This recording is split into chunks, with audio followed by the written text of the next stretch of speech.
From NBC News, this is Today's Take with Al Roker, Natalie Morales, Willie Geist, and Tamron Hall. Live from Studio 1A in Rockefeller Plaza.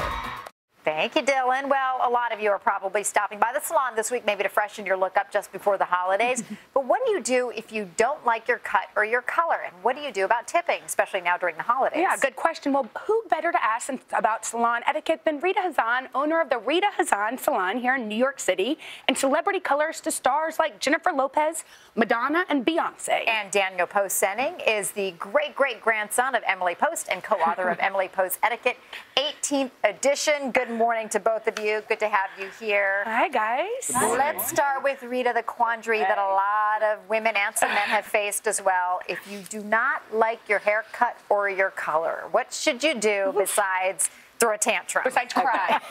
Yeah, first of all, don't cry because these things happen. Yes. Right. Tantrum's not going to get you anywhere. What you want to do is correct whatever happened. If you see the same person over and over for many years, you know, stylists, colorists, we're human, we're not machines, so sometimes you have an off day.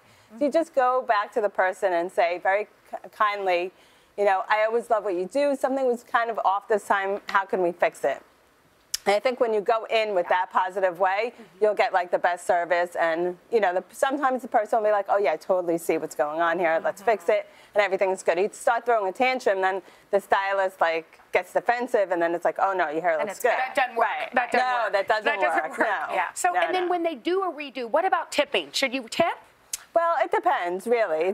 It's if you're super happy with what the outcome is, then you could totally tip, but it's definitely not necessary since you already tipped the first time around. Okay. All right, let's talk about switching stylists because say you really don't like what's happening and you want to change.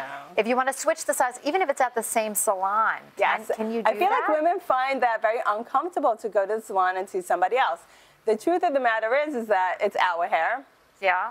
And as much as we love our stylist and we have a relationship with it, if you want to switch, it's your priority. It's your prerogative. You can switch whoever you want. You could just always go up to the stylist that you've been seeing and say, I just wanted a little bit of change. I'll probably come back and see you soon.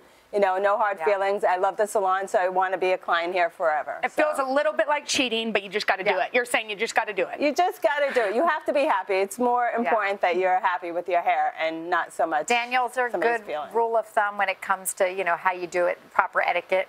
Well, you always want to be nice. This is a relationship. Yes. And really the heart of good etiquette is treating people well. So when you're faced with challenges, keeping your cool, not losing your temper. Remember, this is the person that's going to be cutting your hair. So. That's true, too. Yeah, they've got scissors close to the head. All right. Tipping during the holidays. What should you do?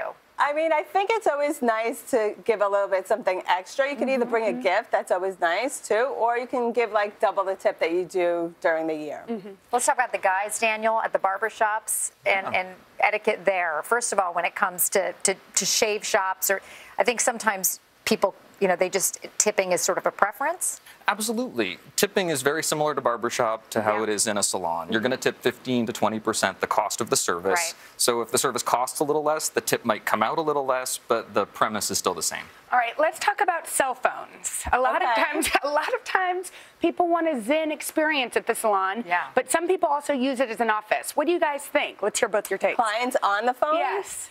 I think as long as you're not shouting on the phone and interrupting everybody else's energy and their relaxation time, then that's fine as long as you're just texting or typing. But I think you also have to remember that the person working on you finds it a little bit difficult when you're heads down. And, yeah, so cooperate and keep looking up and you should be fine with the phone. Awesome. Daniel? A good general rule for smartphones is you want to beware of the captive audience. And there are people around you that can't get away in a salon. So you want to be considerate of them and their time. Barbershop's a little more of a community feel. So you might be able to get away with a little conversation with the person next to you. But at a salon, I'd really want to respect the environment that people work so hard to create for others. Yeah, I like a spa type setting. We like go in and just peace out. We like Zen. Thank you guys so much. Thanks, Rita and Daniel.